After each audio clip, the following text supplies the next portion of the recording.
VRK డైట్లో fat loss అవుతుందా, muscle loss అవుతుందా? కొంతమంది తెలిసి తెలియక మాట్లాడతారు, ఆ మజిల్ పోతుందండి డైట్ చేస్తేనే. పొరపాటును కూడా మజిల్ పోవటం ఉండదు. ఇదేంటంటే వీళ్ళకి సైన్స్ పట్ల అవగాహన లేక, నేను చెప్పింది ఏంటనే దాని మీద అవగాహన లేకుండా చేసే అజ్ఞానపు కామెంట్స్ ఇవి. మన డైట్లో ఏం జరుగుతుందంటే, మనం ఫ్యాట్ మెటబాలిజానికి తీసుకురావటం ద్వారా ఇన్సులిన్ అనే హార్మోన్ని ఉత్పత్తిని ఆపడం ద్వారా ఏమవుతుందంటే, మన డీప్ ఫ్రిజ్కి యాక్సెస్ వస్తుంది. ఏదైతే ఇన్సులిన్ అనే తల్లిని కాపలాదారుగా లేకుండా చేయటం ద్వారా మనం ఆ డీప్ ఫ్రిజ్ నుంచి ఫ్యాట్ తెచ్చుకుంటున్నాం. నిజానికి మన బిఎంఆర్ సుమారుగా ఒక 2000 ఉందనుకుంటే, మన డైట్లో ఖచ్చితంగా డెఫిసిట్ ఉంటుంది. అది 1000 క్యాలీలా, 500 క్యాలీలా, 1500 క్యాలీలా అనేది మీరు చేసే డైట్ని బట్టి, అంటే లిక్విడ్ ఫాస్టింగ్గా 1 మీలా 2 మీలా, దీన్ని బట్టి ఆధారపడి ఉంటుంది. ఏదైనా డైట్లో డెఫిసిట్ ఉంటుంది కాబట్టి ఆ డెఫిసిట్ని మన బేసల్ మెటబాలిక్ రేట్ క్యాలరీస్ కంటే తక్కువ ఉంటుంది కాబట్టి ఆ తక్కువని మన డీప్ ఫ్రిజ్ నుంచి తీసుకుంటానికి కేవలం మన ఫ్యాట్ మెటబాలిజం మన డైట్లో సాధ్యపడుతుంది. ఎందుకనే అవుతుందంటే, మీరు బరువు తగ్గినప్పటికీ మీ బేసల్ మెటబాలిక్ రేటు అలానే తగ్గి, మీరు ఉదాహరణకు 100 కిలోలు తగ్గినా 150 కిలోలు తగ్గినా బేసల్ మెటబాలిక్ రేటు అంతే నిలబడిపోయి మీ గతంలో ఎంత ఉందో అంతగాని ఎక్కువయ్యి, అంటే మీ కెపాసిటీ మరింత పెరగటం జరుగుతుంది తప్ప 80% తగ్గదు.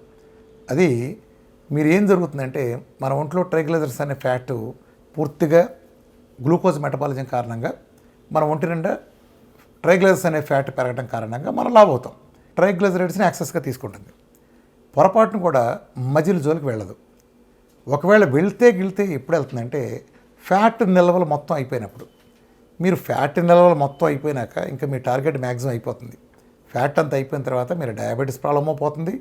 మీకు ఆటోమేటిక్గా మీ వెయిట్ లాస్ టార్గెట్ అయిపోయిన తర్వాత మీరప్పుడు ఆ డెఫిసిట్ లేకుండా 3 టైమ్స్ తింటే సరిపోతుంది. ఇప్పుడు నేను 2 మీల్ డైట్ చేస్తే కూడా ఉదాహరణకు 500 క్యాలరీస్ డెఫిసిట్ ఉందనుకోండి, 3 మీల్ డైట్ చేసేయండి సరిపోతుంది.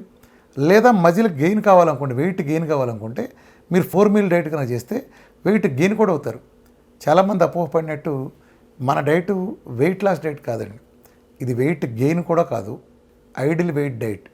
ఏ కారణం చేత మీరు పూర్తిగా అండర్ వెయిట్కి వెళ్ళి షుగర్ లాంటి డైట్ కోసం మీరు డైట్ చేసినప్పుడు మీరు 3 మీల్ కానీ 4 మీల్ కానీ ఇలాంటి డైట్ ప్రోటోకాల్స్ చేస్తే మీ బరువు సుమారు 5 కిలోల నుంచి 20 కిలోల వరకు కూడా పెరుగుతా, అంటే వాళ్ళు ఐడిల్ స్టాండర్డ్ వెయిట్కి దగ్గరికి వస్తా కూడా డయాబెటిక్ని తగ్గించుకునే అవకాశం దీంట్లో ఉంది.